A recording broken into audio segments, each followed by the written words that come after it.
ನರ ಅಂದರೆ ದಲಿತರಿಗೆ ಅನ್ನುತ್ತೆ. ನರ ಅಂದರೆ ದಲಿತರಿಗೆ ಅನ್ನುತ್ತೆ. ವಾರ್ಡ್ ಸೆಲೆಕ್ಷನ್ ಮಾಡಿಕೊಂಡು ಲಾಟ್ರಿಯಲ್ಲಿ ಗೆದ್ದು ಆಮೇಲೆ ಮಾತಾಡ್ಬೇಕಣ್ಣ. ಸಂತೋಷನಾ ನೀವು? ಲಾಟ್ರಿ ಅಂತೀರಾ. 86,000 ಜನ ಓಟ್ ಹಾಕಿರೋದು ಲಾಟ್ರಿ ಮುಖಾಂತರನಾ? ಅವ್ರನ್ನ ಅವಮಾನ ಮಾಡ್ತಾ ಇದ್ದೀರಾ ನೀವು ನಮ್ಮ ದಲಿತರನ್ನ. ಏನು ಮಾತಾಡೋದು ನೀನು? ಫಸ್ಟ್ ಎಲ್ಲ ನಾನು ನಿಂತ್ಕೋ, ಗೆದ್ದು ಬಾ, ಆಮೇಲೆ ಮಾತಾಡಿ ನೀನು. ಸುಮ್ಮನೆ ಲಾಟ್ರಿ ಅಂತೀಯ. ನೀನಯ್ಯ ವಿನಯ್ ಶ್ಯಾಮ್ ನಾಶನ ಮಾಡಿದೆ, ಆಂಜನಾಪುರ ನಾಶನ ಮಾಡಿದೆ, ಇನ್ನು ಸುಧಾಕರ್ನ ಮಾಡೋಕೆ ಹೋಗಿದ್ಯಾ? ಫಸ್ಟ್ ಇಂಥವ್ರನ್ನ ಕಲಿಸಿ ಸುಧಾಕರಣ, ಫಸ್ಟ್ ಆಚೆ ಹಾಕಿ ಇಂಥವ್ರನ್ನ. ಫಸ್ಟು ಸ್ವಲ್ಪ ಬುದ್ಧಿ ಕಲ್ತ್ಕೊಂಡು ಮಾತಾಡೋಣ. ಏನೇನೋ ಮಾತಾಡ್ತೀಯ ಹೋಗ. ಲೀಡರ್ಶಿಪ್ ಇಲ್ಲ ಅಂತಿರಲ್ಲ. ಲೀಡರ್ಶಿಪ್ಪು ಫ್ಯಾಕ್ಟ್ರಿನಪ್ಪ ನಮ್ಮದು, ಸುಳ್ಳಿನ ಫ್ಯಾಕ್ಟ್ರಿ ನಿಮ್ಮದು. ನಿಮ್ಮನ್ನೆಲ್ಲ ರೆಡಿ ಮಾಡಿ ಕಲಿಸಿರೋದು ನಾವು.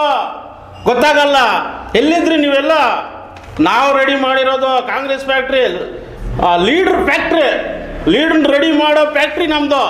ನೀವು ಸುಳ್ಳಿನ ಪಕ್ಷ ಫ್ಯಾಕ್ಟ್ರಿ ಮಾತಾಡ್ತೀಯ. ಲೀಡರ್ಶಿಪ್ ಇನ್ನೂ ಮೇಂಟೈನ್ ಮಾಡಿಲ್ಲ ಅಂತೀಯ. ಯಾಕಪ್ಪ ಮಾಡಿಲ್ಲ? ನೀವೆಲ್ಲ ಲೀಡರ್ಗಳು ನಮ್ಮ ಹತ್ರ ಕಲ್ತ್ಕೊಂಡು ಹೋಗಿರೋರು ನೀವು.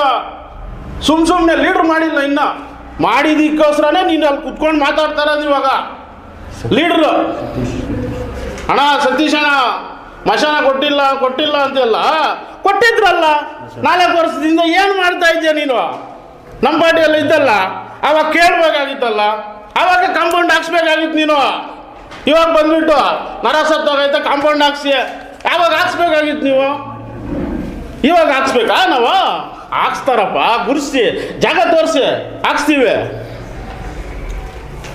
ಫಸ್ಟು ನಾನೇ ಬಂದು ನಿನಗೆ ಕ್ಯಾನ್ವಾಸ್ ಮಾಡಿದ್ದೀನಿ. ನನ್ನ ಹತ್ರ ಬಂದಿದ್ದ ನೀನು.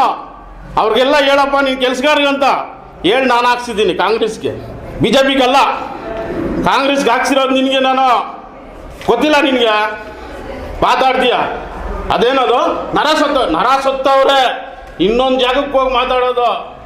ನಾವಲ್ಲ ನರ ಸತ್ತಿರೋದು. ಫಸ್ಟ್ ಅದು ತಿಳ್ಕೊ. ನರ ಅಂದರೆ ದಲಿತರಿಗೆ ಅನ್ನುತ್ತೆ.